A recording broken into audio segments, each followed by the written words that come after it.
20 minutos escuchando. Muy buenas tardes con todos, todas. Primero un fuerte abrazo, Lucio, allá en Perú. Feliz cumpleaños. El Señor de la vida siga bendiciendo tu salud, tu trabajo, ese gran aporte que haces para el movimiento bíblico latinoamericano. Escuchaba lo que nos decían de las compañeras, las hermanas, y yo creo que ya eso es bastante palabra de Dios, ¿no?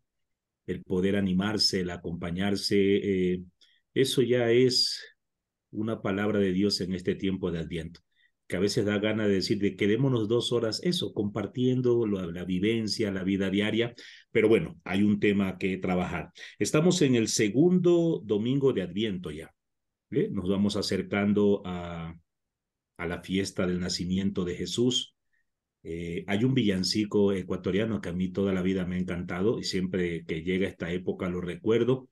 Eso de que en brazos de una doncella un infante se dormía, ¿no? Siempre me ha impactado la idea, imaginarme que ese infante que está naciendo es el Hijo de Dios. Y esa doncella es una mujer, mamá primeriza, mamá no preparada porque la cogieron de sorpresa y que ahora tiene que educarlo. Y con su inexperiencia tendrá que hacerlo mejor. Y siempre he pensado que ese es nuestro Dios. Un Dios que no necesita de sabios, un Dios que no necesita de gente con grandes experiencias, un Dios que nos ha llamado a cada uno de los que estamos aquí desde nuestra inexperiencia, a veces desde nuestra limitada formación, pero que confía en nosotros, que se pone en nuestras manos y quiere que nosotros lo acurruquemos, le demos calor.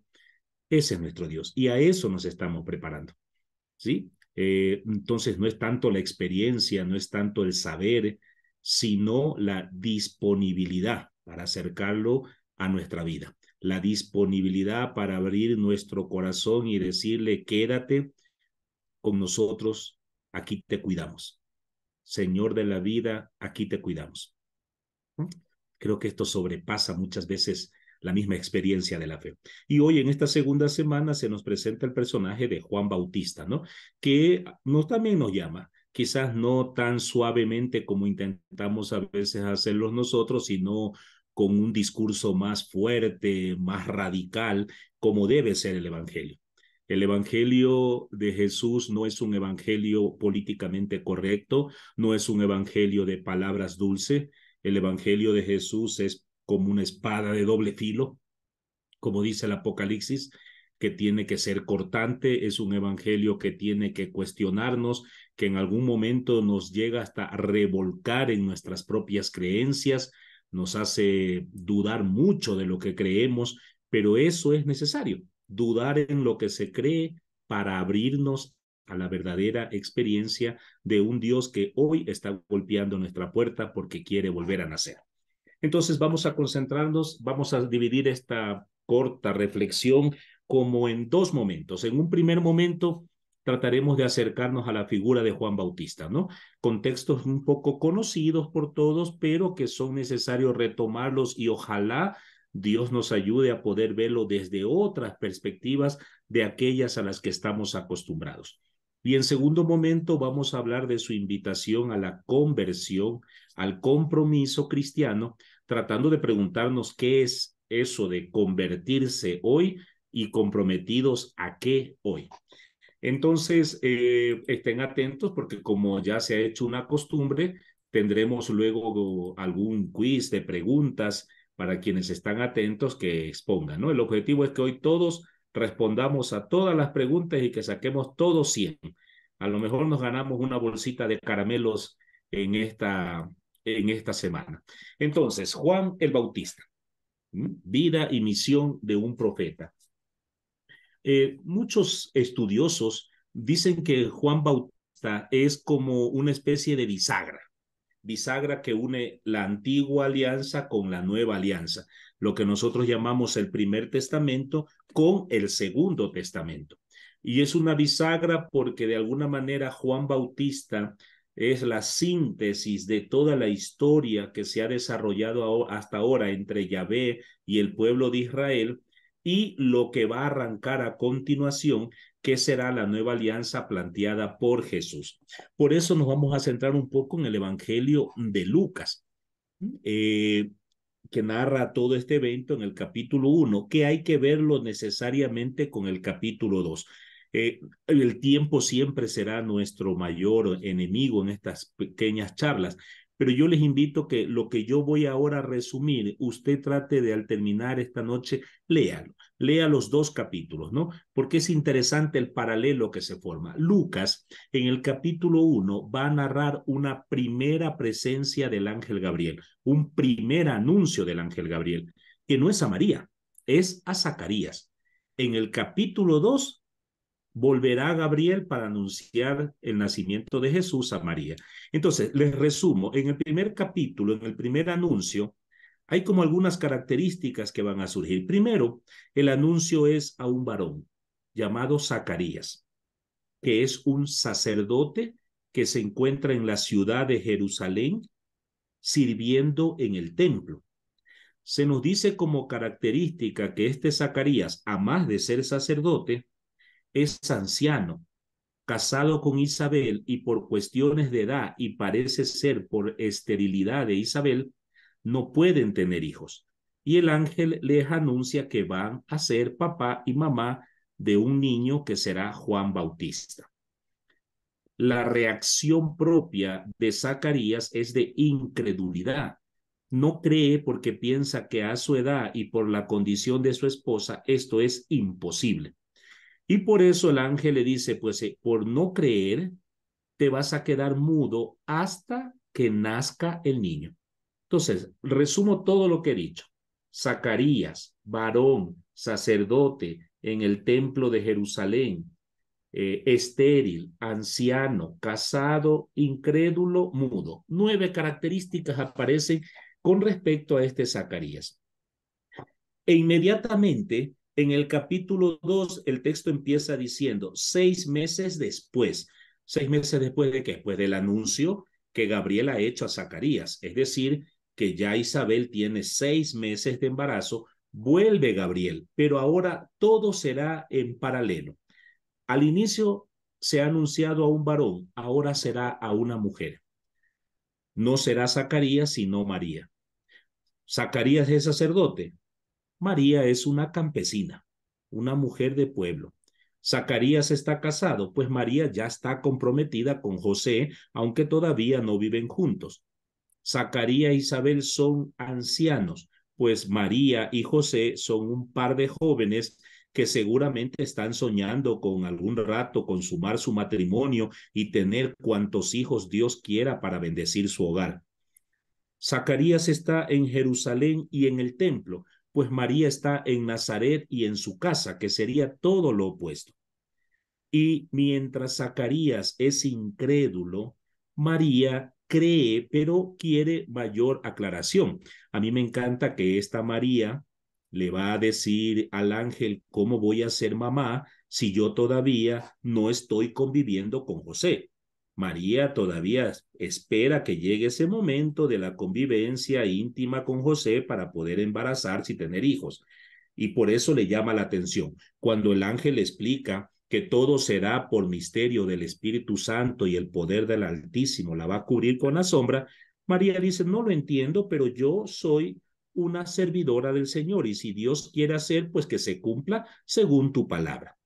Mientras Zacarías se queda mudo, María inmediatamente viaja para poder presentarse ante Isabel y servirle y hace el canto este hermoso que es el Magnificat, una de las oraciones más bonitas que hay en la Biblia, ¿sí? Y ahí arranca toda la historia, ¿no? Mientras Zacarías representa toda la antigua alianza, una alianza formada en torno a varones, una alianza que se ha quedado en la gran ciudad, una alianza que es en torno a los sacerdotes, una alianza que se ha quedado muda porque ya no tiene mucho que decirle al pueblo en términos de esperanza. María va a representar todo lo novedoso de la nueva alianza. fundada entre los pobres, entre los vulnerables, y qué más vulnerable que una mujer, no desde el santuario mayor de Jerusalén, sino desde la casa, desde el campo, desde los humildes, una alianza que es fresca, profética, que tiene mucho que enseñar. Y en medio de estas dos realidades, porque es como una ruptura radical que hay entre la antigua alianza y la nueva alianza, aparece Juan Bautista. Juan Bautista, que quiere de alguna manera no desechar toda la antigua alianza, ¿sí? Porque hay muchas cosas que aprender del Antiguo Testamento, de los profetas, de los salmos, de las historias populares, hay mucho aprendizaje allí. Pero necesita decir que eso que hasta ahora ha tenido el pueblo como formación, tiene que dejar un gran espacio para que entre la novedad. ¿Cuál novedad? Pues la que trae Jesús, esa enseñanza nueva, eso que nosotros llamamos la buena noticia, el evangelio, el reino de Dios. ¿Ya? Entonces, hacia allá tenemos que nosotros encaminar un poco la reflexión de hoy sobre este Juan Bautista, ¿no? Llega con una misión.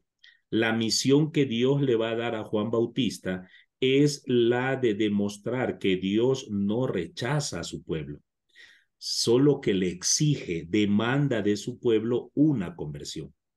Yo creo que aquí ya hay una lección muy importante para nosotros hoy, ¿no? No creamos que Dios nos rechaza. Sí, hay gente que todavía anda cuestionando a los demás y piensa que Dios los rechaza por posturas que asumen religiosas, morales. No, Dios no rechaza a nadie. Lo que Dios a través de Juan Bautista nos pide es que cambiemos nuestra forma de entender la vida. Podemos decir aquí, como dice ese viejo dicho popular, genio y figura hasta la sepultura. Así que adelantémonos, ¿no? Conversión propiamente no es pues pasar de un extremo a otro, ¿no? Un riesgo que tenemos en muchas de nuestras iglesias, que creer que la conversión es borrar todo lo que éramos hasta ahora y arrancar de cero y creer que todo lo de antes era malo. No, nosotros somos el fruto de lo que fuimos antes, y a veces la experiencia pasada es la que nos da precisamente la palabra para poder formar a las nuevas generaciones, poder dar el testimonio de esto fui yo y esto hizo Dios en mi vida. Y aquí estoy como testimonio del amor de Dios, ¿sí?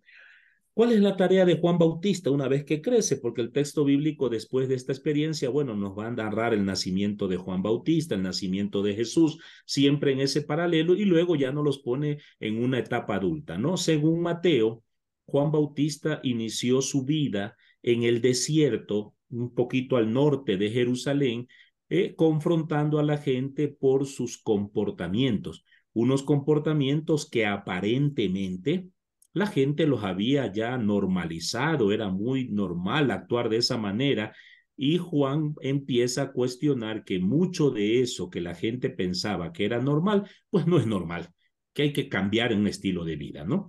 ¿Qué pasó antes con Juan Bautista? No sabemos. No lo sabemos. Hay hipótesis, gente, que sugiere que probablemente Juan Bautista vivió cerca de ese mismo desierto en las ruinas de Qumran, siendo parte de un grupo, espero que lo hayan escuchado, que se conocen como los esenios, unos judíos radicales, mucho más radicales que los fariseos, que sentían que Israel no cumplía la alianza de manera radical y se fueron a vivir a las cuevas ahí alrededor del Mar Muerto en una vida como monacal, alejados de todos. Pareciera ser que Juan Bautista pudo haber pertenecido allí, pero según la hipótesis, en un momento determinado, Juan Bautista a lo mejor sintió que ese no era el camino, alejarse del mundo, y decidió volver al desierto para empezar a anunciar que se había acabado el tiempo de espera y que ya estaba llegando el definitivo cumplimiento de la voluntad de Dios. Y para ello siente que su tarea es invitar a la gente a que se preparen para que puedan ver, oír y sentir el mensaje del Mesías esperado. Porque el Mesías siempre puede estar pasando por nuestra vida, Pero mientras nosotros no tengamos ojos abiertos, oídos aguzados, corazón preparado, a lo mejor el Mesías, como pasaba con los discípulos de Maús, ¿no? Pasa, conversa con nosotros, va a nuestro lado, pero no lo descubrimos. Por eso Juan Bautista se dedica a realizar esa tarea, a pedirles que se preparen. Y obviamente, para prepararse, pues necesitan cambiar, necesitan convertirse. Y uno de los ejemplos más fuertes va a ser pues toda la denuncia, quizás el momento más álgido del ministerio de Juan, es cuando denunció al rey Herodes, ¿sí? Herodes Antipas, quien se había metido con quien había sido esposa de su hermano. Y Juan Bautista le grita a viva voz que ese adulterio no está permitido por Dios, por muy rey que sea. Y entonces Herodes lo manda a apresar tratando de callarlo. Y eso fue peor, porque los textos nos dirán que cuando Juan Bautista es detenido, Jesús siente que debe tomar la posta y Jesús empezará su vida pública, ¿no? ¿Cómo terminará un poco la vida de este Juan Bautista? Pues nos dirá el texto bíblico que en el cumpleaños de Herodes, la hija de Herodías le ofreció un baile al cumpleañero y parece que fue un baile muy bonito, un baile muy agradable, tanto que Herodes a lo mejor ya estaba medio tomado porque hizo algo que debemos aprender, ¿no? Como decía algún día mi mamá, no hay que hacer promesas cuando uno está demasiado alegre, demasiado feliz, porque luego no las cumple. Para eso le pasó a Herodes, estaba tan feliz, quizás un poquito tomado, pasado de tragos, que le dijo, pídeme lo que quieras, la mitad del reino que yo te lo doy. Y la hija, ususada por su madre, por Herodías, que tenía mucho bronca, porque Juan Bautista le había hecho quedar mal delante de todo el mundo, pues esta mamá le insinúa, casi que obliga a la hija a que pida la cabeza de Juan Bautista. Y aunque Herodes no quiere hacerlo porque siente que está frente a un hombre de Dios, finalmente, para no quedar mal, cumple con su promesa y manda a matar a Juan Bautista. Manda a matarlo. Y ahí terminará un poco la vida de este personaje. No tenemos mucha información realmente, así que esta sería una corta como biografía. ¿Cuál fue la misión que Dios le dio a Juan Bautista? Básicamente preparar a Israel para la venida del Mesías. Algo que deberíamos prepararnos. Yo mientras, como decía Katy, en toda esta semana pasada, mientras preparaba el tema, lo reflexionaba, yo me preguntaba hoy, por ejemplo, nuestras iglesias, ¿cómo deberían prepararse para la venida del Mesías? Todos tenemos fe, confiamos en la parucía, creemos en una segunda venida de Jesucristo para instituir plenamente el reino de Dios. Pero ¿qué preparación debemos hacer? Una preparación moral, existencial, litúrgica, ¿sí? Y digo esto porque pues todos, cada uno piensa de una manera tan distinta, ¿no? Hay personas que viven muy preocupadas de que las liturgias sean muy bien realizadas, de acuerdo a las rúbricas, que no nos alejemos, se preocupan por los cantos, que sean los apropiados, que no sean cantos profanos, qué sé yo. Otros se preocupan más por los comportamientos morales, que porque todos estén bautizados, casados, que se confiesen. Otros se preocupan más por la justicia, por ir cortando las brechas de injusticia social, pero realmente, ¿cuál es la conversión? Quizás en este día podamos nosotros aclararlo. Esta misión que recibe Juan Bautista es muy bien resumida por su padre cuando ve al niño, ¿no?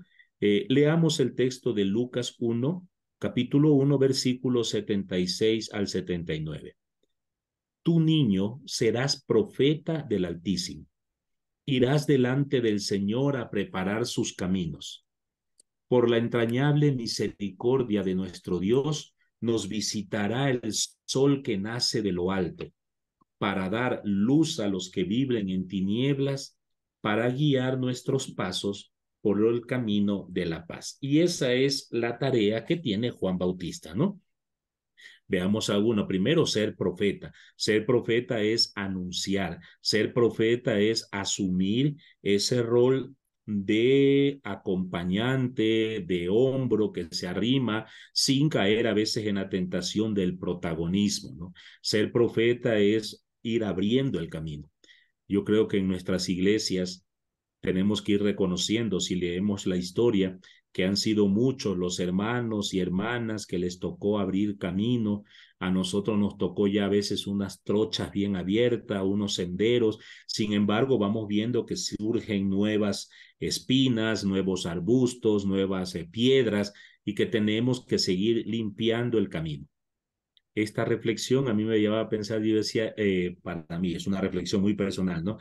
A veces me da la sensación de que en nuestras iglesias, en vez de limpiar el camino para que la gente vaya avanzando a encontrarse con su Señor, algunos cometemos el grave error de más bien poner trampas, piedras, palos, ¿sí? Hacer surcos, todo para que la gente avance muy lentamente o por último que no avance, ¿no? Porque a veces de frente le decimos a una persona, yo no sé con qué autoridad, que ya está lejos de Dios, que ya ni Dios te va a perdonar. ¿Por qué, no?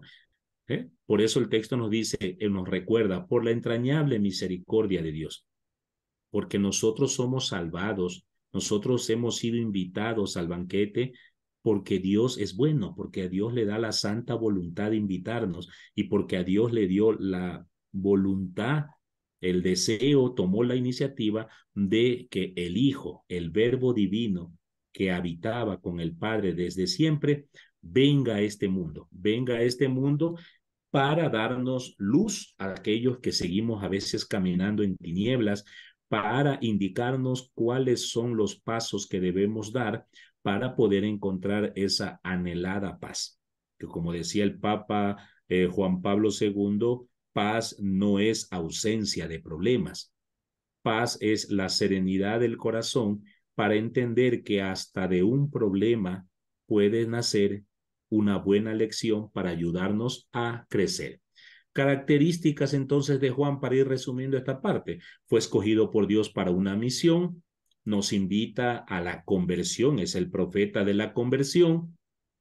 Su mensaje no es un mensaje, digamos, conciliador, sino un mensaje confrontativo, algo que en estos tiempos es todo un desafío, porque escuchamos a muchos hermanos y hermanas en nuestra iglesia que nos dicen, vea, no hablemos de política, no hablemos de justicia, lo nuestro es darnos la mano, abrazarnos, cantar juntos, sentirnos hermanos, compartir un café, vivir rezando juntos, y todo eso es bueno.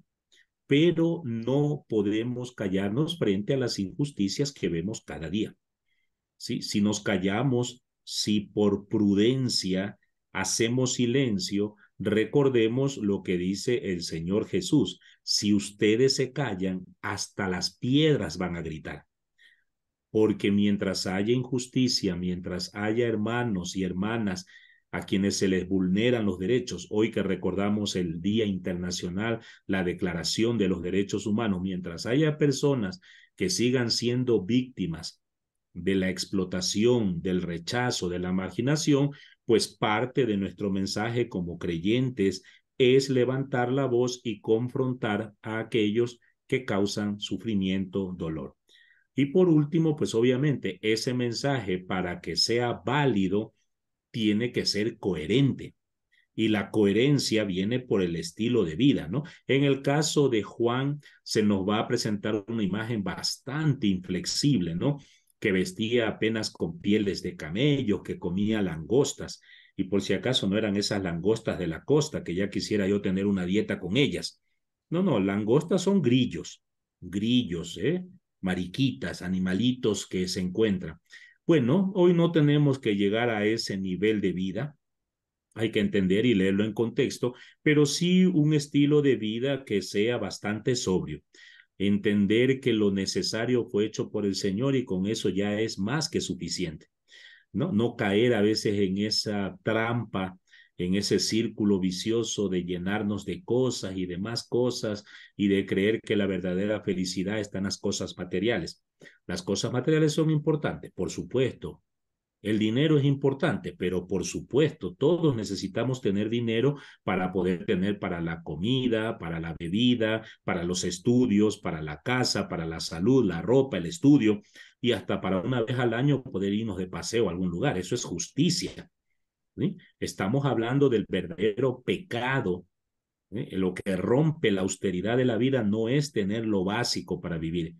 Lo que realmente es frívolo, lo que realmente debería ser condenado es la acumulación, la acumulación. Cuando hay personas que ya teniendo su comida de cada día asegurada, quieren asegurar para la siguiente semana y para el siguiente mes. Y hay algunos que tienen asegurada la comida para toda su vida y las siguientes 10 generaciones de su familia sin necesidad de trabajar. Y ahí nos olvidamos que el Padre Nuestro es una oración que nos invita a pedir a Dios con mucha seguridad, con mucha confianza, solo por el pan de cada día. A cada día le basta su propio afán. Juan Bautista en su vida también tiene una pequeña debilidad, ¿no? Y la debilidad es que dudó acerca de la identidad de Jesús. Y uno dice, ¿cómo pasó eso? Porque según el Evangelio de Juan, desde que Juan Bautista ubica a Jesús, inmediatamente lo confiesan, lo declara Cordero de Dios. He ahí el Cordero de Dios de quien yo les había hablado. Conviene que él crezca, yo disminuya. Yo no soy digno de desatarle las sandalias. Entonces, ¿por qué cuando está preso, Juan Bautista dudó tanto así que le mandó a algunos discípulos a preguntarle claramente, oye, Jesús, ¿eres tú o tengo que seguir esperando? Porque o sea, yo tenía la certeza que eras tú, pero no veo, no veo. Y bueno, eso le permite a Jesús decirle, vaya y díganle a Juan lo que han visto, ¿sí?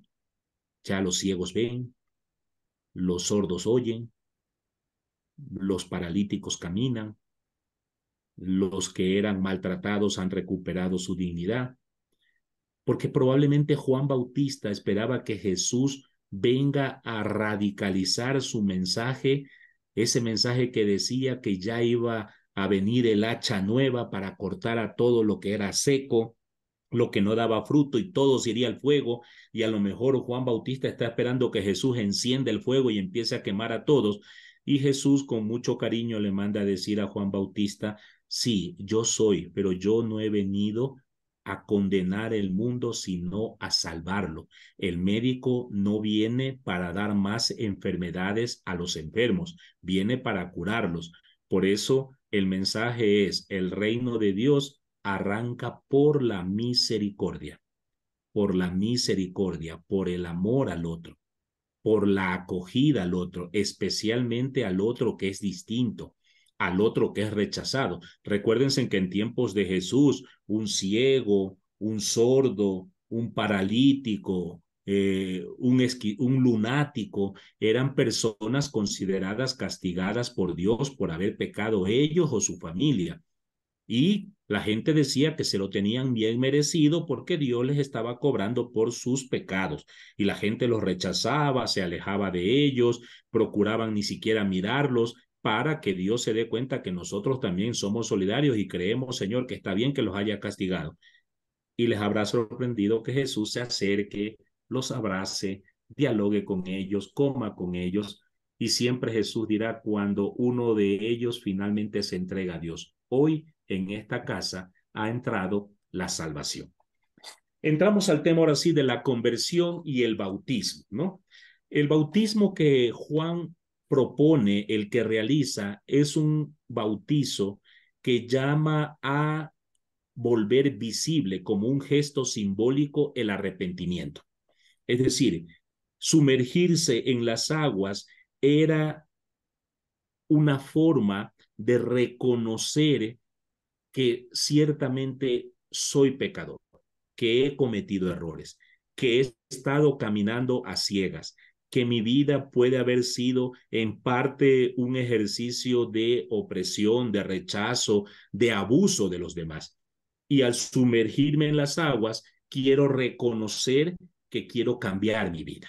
¿Ya? Ese es un bautizo de arrepentimiento, ¿no? ¿Qué era arrepentirse entonces para Juan Bautista? Dar un giro a la vida. dar un giro a la orientación de la vida. Juan Bautista lo va a poner en términos muy claros. Quien hasta ahora se ha dedicado a decir mentiras, deje de mentir y empiece a decir la verdad, aunque duela, aunque tenga consecuencias. Si alguien hasta ahora se ha dedicado a robar, deje de robar. Devuelva lo que ha robado, como hacía Zacarías, y empiece a ganarse el pan honradamente con el sudor de su frente, sin explotar a nadie más. ¿Alguien ha tenido una vida inmoral? Pues deje de hacerlo. Deje de vivir una vida inmoral y dedíquese a vivir con respeto, ¿sí? Actuando en obediencia a Dios. No es más, eso es un cambio, ¿no? Fácil, no, no es fácil, porque este tipo de arrepentimientos, de giro, no son una decisión intelectual, no es una opción racional que yo digo ahora, mañana voy a cambiar mi vida y ya mañana soy otra persona. No, son procesos. Por eso el bautismo es un símbolo con el cual se inicia ese proceso de conversión. Alguna vez yo ya lo he dicho en algún lugar, ¿no? Yo desconfío de esas conversiones de la noche a la mañana. ¿Sí? Porque no hay, a veces yo digo, si uno se ha demorado 20 años consumiendo licor y se da cuenta que eso ha dañado la vida, a lo mejor se va a demorar 20 años en dejarlo. ¿Mm? Si uno se ha pasado 20 años de su vida diciendo mentiras, viviendo del engaño, a lo mejor nos demoraremos 20 años en cambiar, pero tienen que ser cambios bien sostenidos, cambios serios, no de la noche a la mañana. Ustedes y yo seguramente conocemos muchos casos de personas que han dicho que han tenido una conversión y de pronto llegan a la iglesia y trabajan y están muy comprometidos y eso les dura 1 o 2 años y luego se van cansados porque en el fondo su conversión no era otra cosa sino satisfacer su propio orgullo de sentirse hijos de Dios y no se dan cuenta que la conversión es cambiar yo un poco para servir mejor. Atención a eso. Convertirse es cambiar yo un poco para servir a los demás.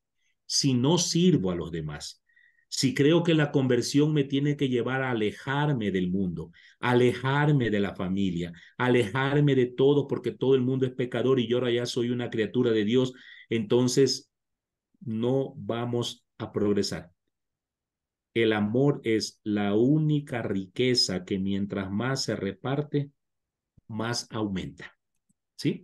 El bautismo era para pedirle a Dios que perdone los pecados. ¿Sí? Que perdone nuestros pecados y luego nos bautizamos en señal de arrepentimiento para iniciar el proceso del cambio, ¿no? El proceso del cambio. Juan bautizaba normalmente en el río Jordán, sumergiendo en el agua como signo de purificación. Hay todavía grupos religiosos que quieren hacer exactamente el mismo gesto y a veces buscan ríos para hacer el bautizo porque así se hizo, ¿no? Yo estaba recordando en estos días una experiencia que ocurrió en Colombia con un grupo religioso que llevaron a una señora al río y obviamente ellos la cogen y la sumergen echándola para atrás y demoró mucho la oración. Yo creo que la persona que la estaba bautizando, que la persona se tuvieron que sacarla y por más que le dieron reanimación terminó muriendo, ¿no? No, o sea, no necesariamente tiene que ser en un río. Entendamos que es el símbolo. Obviamente en aquella época pues no había piedras bautismales, pero perfectamente se puede hacer el bautizo con agua. Lo importante del gesto simbólico es que represente mi deseo de arrepentirme y el deseo de la comunidad de acoger a este hermano que hoy quiere empezar una nueva vida y asumirlo. Primero, integrándolo a la comunidad para que se sienta mal y después para vigilar con mucho cariño, porque siempre habrá la tentación de echarse para atrás y ahí está la comunidad para acompañarlo. ¿Sí? Romanos en el capítulo 6, versículo 4, nos dice Pablo, por tanto, mediante el bautismo somos sepultados con Jesús en la muerte, a fin de que así como Cristo resucitó por el poder del Padre, después del bautizo, nosotros también iniciemos una vida nueva. Una vida nueva, que lo vuelvo a repetir, no significa dejar de ser lo que uno es. No significa que si usted antes contaba un chiste, ahora ya no cuenta chiste porque yo ya cambié. Que si antes usted aquí en Quito, que acabamos ahorita las fiestas de la ciudad, le gustaba jugar 40, yo ya ahora ya no juego 40 porque eso es juego del diablo. Y si usted antes le gustaba bailar un poquito en una fiesta, yo ya no bailo porque ahora ya soy del Señor. No, no, ese no es la nueva vida que nos pide el Señor. La nueva vida que nos pide el Señor es el que baile. Cuando baile, baile recordando que usted es una nueva criatura y demuestre su alegría y evangelice bailando y evangelice en una fiesta y evangelice en una iglesia y evangelice en su casa y evangelice en su trabajo, no hablando. A veces creemos que es hablar, no. Evangelizar es mostrar en nuestro estilo de vida que Dios vive en nosotros. ¿Mm? Ahora, una pregunta para ir avanzando. ¿Por qué se bautizó Jesús? Hay un momento determinado que Jesús se acerca y le dice a Juan Bautista que lo bautice. Y ahí se han dado un montón de respuestas. ¿Por qué se hizo bautizar Jesús? Veamos algunas ideas que se han ido dando a lo largo del tiempo en diferentes obras, artículos que se han escrito, ¿no? Hay gente que dice que Jesús se hizo bautizar para asumir como buen judío los pecados de Israel. ¿Hay ejemplos de ellos en el Antiguo Testamento? Sí. Para confesar el pecado del pueblo también se hicieron bautizar de alguna manera Nehemías, Esdras. ¿Jesús lo hizo por eso? Otros dicen que no, que Jesús hizo bautizar fue para darle más autoridad a Juan Bautista, ¿no? Porque seguramente muchos tenían resistencia, no acababan de crear la autoridad, entonces Jesús hizo bautizar para darle poder, ¿no? A mí me hace acordar cuando tenemos nuestras ministras de la Eucaristía y ya llega el momento de dar la comunión, entonces el sacerdote se pone en una fila y hay gente que piensa que la comunión de manos del sacerdote es como más santa, yo no sé, o más sagrada, porque ahí usted ve una fila de 100 personas y al lado que está la ministra dando la comunión hay 5. Entonces yo tenía un amigo sacerdote que ni siquiera daba la comunión para obligarles, ¿no? Entonces algunas personas dicen que quizás fue por eso, para que viendo que él se hacía bautizar, pues la gente ya no se resista a Juan Bautista. Otros dicen que no, que Jesús hizo bautizar para inaugurar su propio ministerio, para decir, con este bautizo yo también empiezo una vida nueva, una vida que me va a llevar a anunciar el reino de Dios en nombre del Padre. Otros, que me parece interesante, dicen que no, que Juan Bautista se hizo bautizar para identificarse solidariamente con los pecadores y decirle, vea, yo también soy pecador y si a mí Dios me ama, también los va a amar a ustedes, así que siéntanse bien. Y finalmente algunos más dicen que Jesús se hizo bautizar por obediencia al Padre, que le había dicho que para iniciar su vida pues tenía que bautizarse y él estaba cumpliendo con un itinerario. ¿Para qué se hizo bautizar Jesús? Pues podemos decir que es por todo esto y algo más. Por todo esto y algo más. Jesús al final se hace bautizar primero porque asume la realidad humana como tal.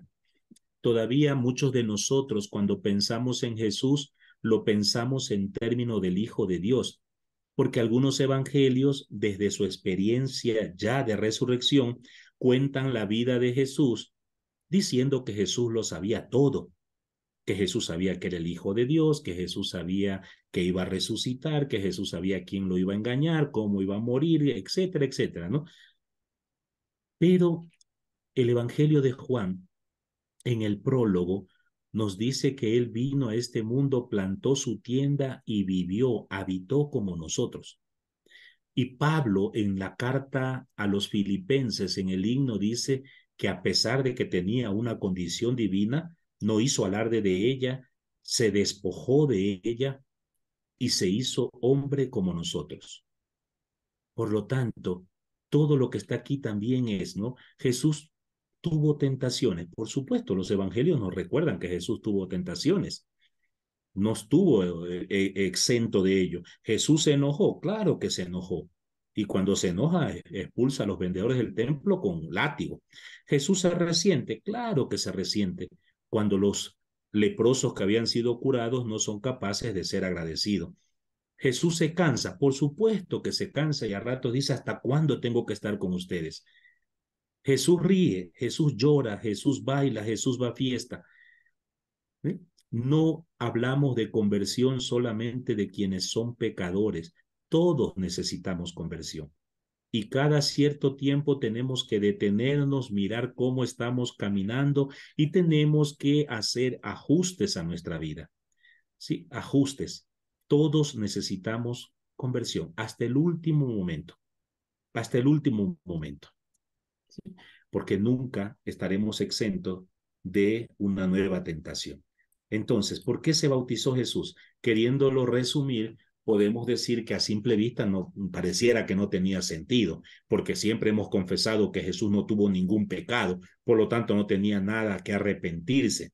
El mismo Juan lo va a expresar, ¿no? Sería más bien tú el que deberías bautizarme a mí. Yo no soy digno de desatarte la sandalia. Y sin embargo, Jesús nos va a dar la clave de por qué se hizo bautizar, ¿sí? Para que se cumpla toda justicia. Porque si por Jesús iba a entrar la vida nueva, esta tenía que ser en todos los ámbitos de la vida. Jesús se hace bautizar para que se cumpla toda justicia. Aquí voy a adelantar porque la conclusión tiene que tener muy claro cuando hablemos, ¿no? Cuando aquí hablamos de justicia, estamos hablando de la justicia de Dios. No hablamos de esa justicia jurídica propia, incluso de los derechos humanos, ¿no? Esa justicia retributiva. Cuando nosotros nos preguntan qué es justicia, solemos decir que justicia es darle a cada uno lo que se merece, que es un concepto bastante cuestionable, ¿no? Porque uno dice, los niños que están siendo asesinados en Palestina, ¿ellos merecen esa muerte? ¿Y los niños que no pueden estudiar en nuestras ciudades, esa lo merecen? No. Esa no es la justicia, esa justicia es muy humana. Aquí hablamos de la justicia de Dios. ¿Qué es la justicia de Dios? Digámoslo con las palabras de Jesús para que quede claro. Cuando algún día le preguntaron a Jesús qué era la justicia de Dios, la respuesta de Jesús fue, mi Padre es justo porque hace salir el sol sobre los buenos y los malos y hace que caiga la lluvia sobre los justos y los injustos. Y eso es justicia de Dios. Eso es justicia de Dios. Dios no hace disquisiciones, Dios no divide a la gente. Esa división que nosotros hacemos es muy humana y a ratos bastante injusta, bastante degradante. Cuando nosotros creemos tener criterios y autoridad para juzgar la vida de los demás, incluso hasta llegar a condenarlos. Yo he escuchado gente decirle a otras personas, tú ya no tienes ni perdón de Dios. Como, ¿por qué lo dices? ¿Es que Dios te ha dado a ti esa autoridad para juzgar a los demás? No, Jesús se hace bautizar para que entendamos que ese grito que va a salir desde el cielo después del bautizo, cuando dice, este es mi Hijo amado, en quien pongo mi complacencia, es un grito que se lo hacen con Jesús bautizado, pero que se repite una y otra vez con cada uno de nosotros, hombres y mujeres, niños y adultos, que cuando tomamos el deseo, tomamos la decisión de hacer una conversión, un cambio en nuestra vida y hacemos este gesto simbólico de bautizarnos, podemos escuchar que todavía y cada día y por siempre Dios dice, esta es mi hija amada, este es mi hijo amado, porque siempre habrá más alegría en el cielo por un pecador arrepentido que por 99 justos. Por eso Jesús luego les va a decir, vean, no tiene lógica dejar 99 ovejas que pueden ser robadas para ir a buscar apenas a una. Humanamente uno dice, no, yo prefiero que se pierda uno y salvar 99. Pero la lógica de Dios no es esa. Esa ovejita perdida, ese hermano, esa hermana que libremente decidió morir, ahora libremente decide levantarse. Mi hijo estaba muerto y ha decidido libremente vivir. Por eso conviene hacer fiesta.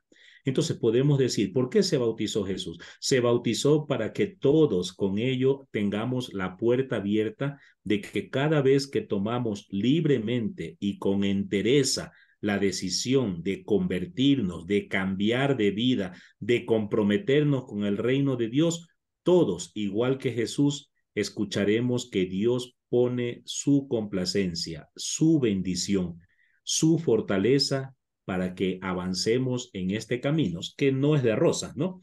Porque también Jesús nos demostró que ese camino de amor infinito por los demás es un camino que puede terminar en una cruz. Y el que quiera seguirlo a él, pues también deberá asumir la cruz. Y en este camino de servicio a los demás, siempre vamos a encontrar a alguien que nos calumnie, que hable mal de nosotros, siempre vamos a encontrar ingratitud, siempre vamos a encontrar incluso persecución y, ¿por qué no?, en algunos casos hasta martirio. Pero en todos esos momentos deberá animarnos siempre a escuchar un Dios que nos dice, tú eres mi hija, tú eres mi hijo, y en ti pongo mi bendición. ¿Mm? Para eso creo que hemos sido bautizados, ¿no? 5 frases para terminar que nos pueden ayudar a conocer a Juan Bautista, de todas las que dijo, ¿no? Que él bautizaba con agua, pero que venía uno que bautizaría con Espíritu Santo y con fuego. ¿Ambos bautizos son necesarios? Sí, sí. Ese bautizo simbólico es muy importante. En el caso de nuestra iglesia como católicos, constituye un sacramento que queremos mantenerlo, que queremos motivarlo, animarlo, que lo hagamos siempre. Pero después de ese bautizo que nos vuelve creyentes, parte de la familia de Dios, también Jesús nos hará bautizar con Espíritu Santo y con fuego. Porque luego de eso, pues viene la parte más complicada, que es intentar vivir coherentemente nuestra fe como cristianos. Segundo, es necesario que Él crezca y yo disminuya, ¿no? Una tentación que yo veo a veces en esta época, vale la pena reflexionarla, es ese deseo que todos tenemos a veces tan inquistado en el corazón de tener poder, de querer ser los líderes, de querer ser los presidentes, los coordinadores, los que mandan, los que tienen personas por debajo y que piden que obediencia, hermanitos, aprendan a obedecer, ¿no? Esa frase que hay en la iglesia que a mí me cuestiona tanto, ¿no? Obedezca porque el que obedece nunca se equivoca, ¿no? ¿No?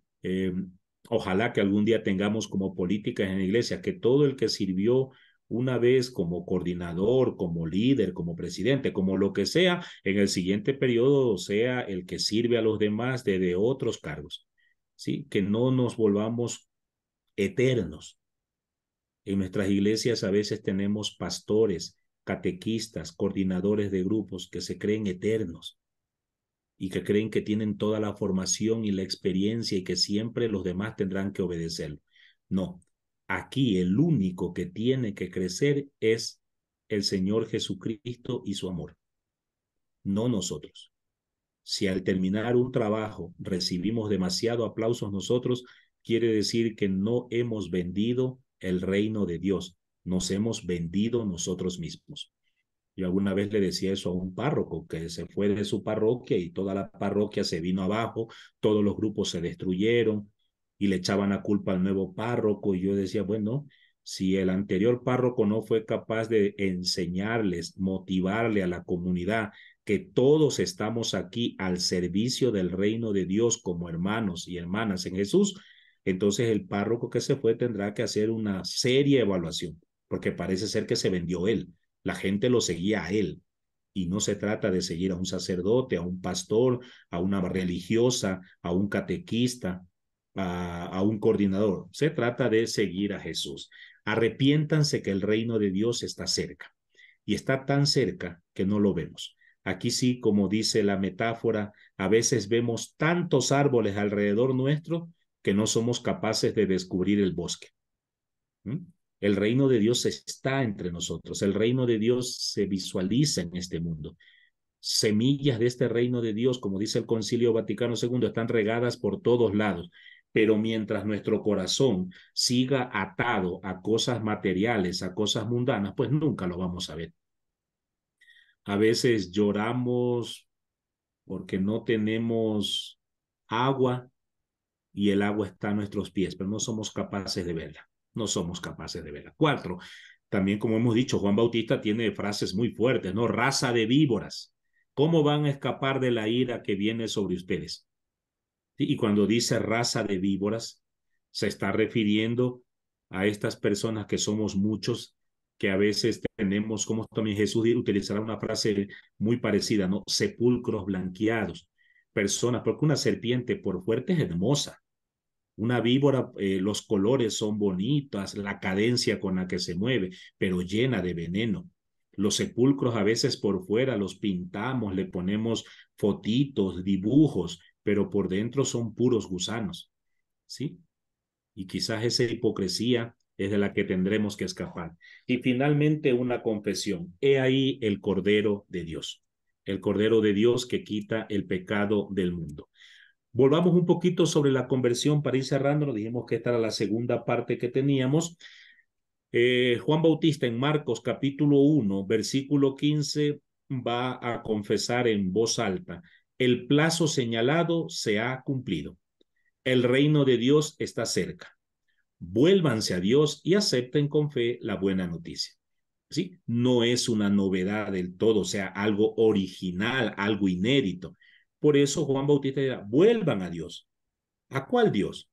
Juan Bautista está recordando: vuelvan al Dios de la alianza, vuelvan al Dios del Sinaí, vuelvan al Dios que lanzó una alianza, un compromiso con su pueblo para decirles: yo seré tu Dios, yo te cuidaré, voy a estar a tu lado, te voy a proteger. A cambio de eso solo te pido una cosa: entre ustedes sean hermanos, ¿sí? No le quiten la tierra al otro, no acumulen, no exploten, no le quiten la mujer al otro, respeten a papá y mamá, vivan como familia. A ese Dios es que Juan Bautista nos invita a volver y aceptar con fe la buena noticia. ¿Cuál buena noticia? Que esa alianza ahora va a ser manifestada radicalmente en la vida de Jesús. Porque en el fondo lo que Jesús hizo fue poner en práctica de manera radical esa alianza que habían hecho en el Sinaí. Algo que con el pasar de los años se habían olvidado. Se habían olvidado tanto que muchos, como los fariseos, pensaban que agradar a Dios era cumplir solamente con las leyes.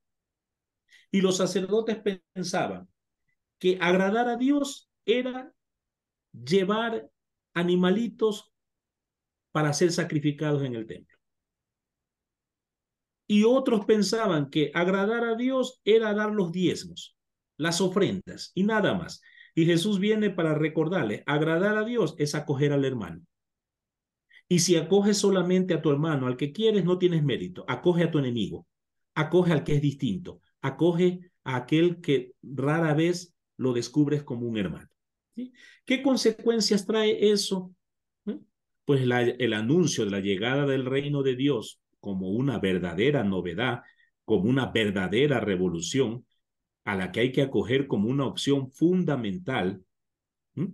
Pues eso implica acercarse, volver a Dios, lo que significa dejar de confiar tanto en el poder que nos da el dinero, la riqueza material, los cargos que tenemos, y aprender a vivir confiando exclusivamente en Dios. El llamado de Jesús será una iniciativa que no es propiamente de él. Jesús está obedeciendo a la voluntad de su Padre, que nos llama a hacer un alto en nuestra vida, un alto para ver qué tanto nos hemos alejado de Dios.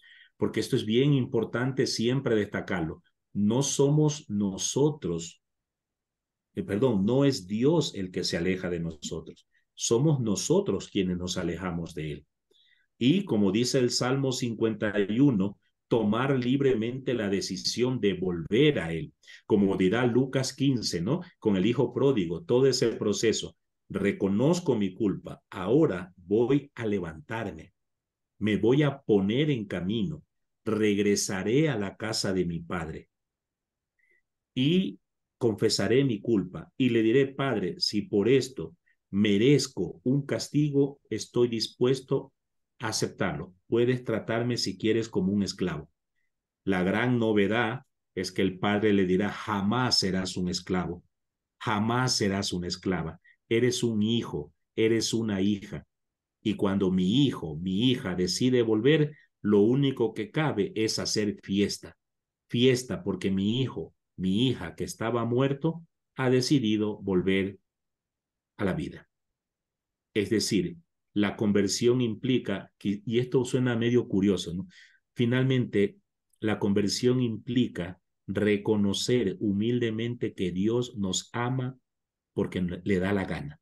Y disculpen la expresión un poco grosera. Dios nos ama porque le da la gana, no porque nosotros podamos comprar su amor. Por más que recemos, por más buenas obras que hagamos, por más que pasemos todo el día en la iglesia, eso no significa que Dios se sienta de alguna manera obligado a amarnos. No, Él no está obligado. Él nos ama porque le da la gana. Él nos amó primero. Y nosotros ahora, al convertirnos, volvemos la vista para decir con corazón agradecido, gracias por tanto amor. Y la única manera de responder a tanto amor es amando a los demás. En palabras de Jesús, el que quiera ser el primero, que se convierta en el último. La conversión, por tanto, es una honda experiencia de Dios que nos debe llevar a reconsiderar nuestra escala de valores. ¿Sí? ¿Qué valores son fundamentales en nuestra vida? ¿Dónde ponemos la confianza para alcanzar la felicidad? ¿Cuáles son las motivaciones? A mí me encanta cuando hablo de las motivaciones religiosas, recordar lo que decía Santa Teresa, ¿no? Su motivación no me mueve para amarte, mi Dios tan querido, ni el cielo que me tienes prometido, ni el infierno tan temido. Esas no pueden ser motivaciones. La motivación, por último, diría John Sobrino, la motivación mayor es que me duele en el alma el sufrimiento de mi hermano. Y en nombre de Cristo, como diría Pedro en Hechos de los Apóstoles, ¿no? Yo no tengo ni oro ni tengo plata, pero te voy a dar lo que tengo. En nombre de Cristo, levántate, toma mi mano. Como diría Monseñor Leonidas Proaño, ¿sí? Sentir como algo propio el sufrimiento del hermano de aquí y de allá, eso es solidaridad. Eso es solidaridad, ¿no? De alguna manera, la conversión nos invita a reconsiderar cuál es nuestra misión en este mundo. ¿A qué hemos venido a este mundo? ¿Qué estamos haciendo? ¿En qué estamos gastando nuestras energías? A veces lloramos por proyectos de vida que creemos que son absolutamente nuestros.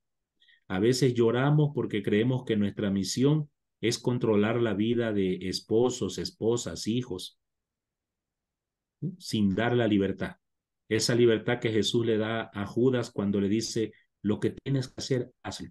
Sé que lo que vas a hacer es terrible, pero es tu libertad, es tu libertad. ¿Mm? Y toda esta reconsideración de valores, motivaciones, misiones, obviamente a la luz de los valores del Evangelio. ¿Cuáles valores? Aquellos que realmente transforman la vida. La justicia, tal como la hemos clarificado, la verdad y la vida en abundancia. La vida en abundancia, que no es solamente a veces comer un pan, porque uno se puede comer un pan llorando, uno se puede comer un pan con angustia. ¿No? A veces es fácil en esta época de Navidad que hagamos actividades para recoger canastitas y llevarle a la gente pobre que una libra de arroz, que un aceite. Bueno, no se necesita ser creyente para darle una libra de arroz a un hambriento. Cualquier ser humano con sentimientos lo haría. La vida plena es poder compartir ese alimento, poder sentarse, poder nosotros de alguna manera a la usanza de Jesús decir, también mi cuerpo, también mi sangre está aquí presente para que tengas vida, para compartirte, para que el pan lo comamos juntos en dignidad, para que el vestido lo vistamos juntos en dignidad. Y no caer a veces en esa tentación de mirar al otro como un pobre desgraciado que no tiene nada, al cual yo le regalo un poco de comida, le regalo un juguete, le regalo una bolsita con caramelos y galletas, y eso calma mi conciencia. Mucho cuidado con eso, ¿no? Convertirse involucra la tarea de hacer de este mundo un espacio más humano, donde rija la dignidad, la justicia, el amor, la compasión, con mucha pasión. especialmente con los más pequeños. Convertirse es volver a Dios, y volver a Dios es mirar como Dios mira a los esclavos en Egipto. Un Dios que le dice a Moisés: yo he visto el sufrimiento, yo he escuchado los clamores y yo siento la necesidad de liberarlos. Eso es convertirse. Es mirar con detenimiento, escuchar. Siempre recuerdo lo que decía Roosevelt Valencia, un actor en Guayaquil, que decía: el problema es que a veces vemos tantos pobres en la calle, tantos niños pidiendo limosna, tantos ancianos abandonados, que ya se volvieron parte del paisaje. Ya pasamos al lado de ellos y no sentimos nada, ¿no? Aquí en el Ecuador, muchísimos de nosotros, el solo hecho de escuchar a la voz de una persona con un acento venezolano, hasta nos ponemos a la defensiva. Y a veces lo calificamos de antemano como delincuentes, ¿no? Y a mí me encanta algunos católicos cuando le cuestionan: bueno, yo sé que no son todos, pero son la mayoría. No, no te engañes. Tú estás acusando a una persona sin siquiera conocerla. Se te ha vuelto ya una costumbre ofender.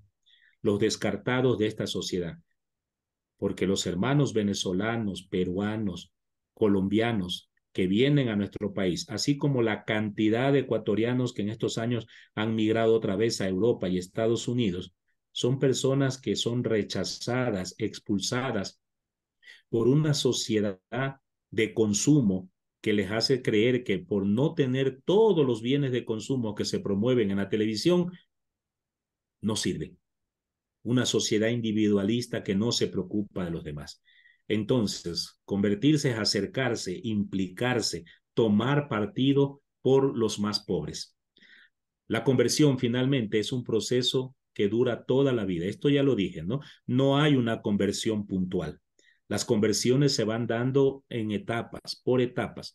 Yo siempre digo: no es lo mismo escuchar una canción cuando uno se está casando que cuando nace un hijo o cuando se muere la pareja. La canción es la misma, pero yo voy cambiando. No es lo mismo el José Guerra de hoy que el José Guerra de hace 25 años. Y probablemente la vida será muy distinta de aquí a 20 años si es que estoy vivo. Entonces, es un proceso constante de ir discerniendo valores, misiones, motivaciones. Y para eso involucrarnos con el Espíritu Santo, que será siempre la luz que nos impulsa a volver al verdadero fundamento de nuestra vida. ¿Sí? El Espíritu Santo es el que nos da la luz para nunca dejar de discernir aquello que es de Dios y aquello que nos aparta de Dios. Y en ese campo, pues cada uno lo ve de manera distinta. Hasta aquí lo vamos a dejar. Debo bajar la mano que se me subió, ¿ya? Y si hay preguntas a esta parte, yo siempre ya me apoyo con Katy,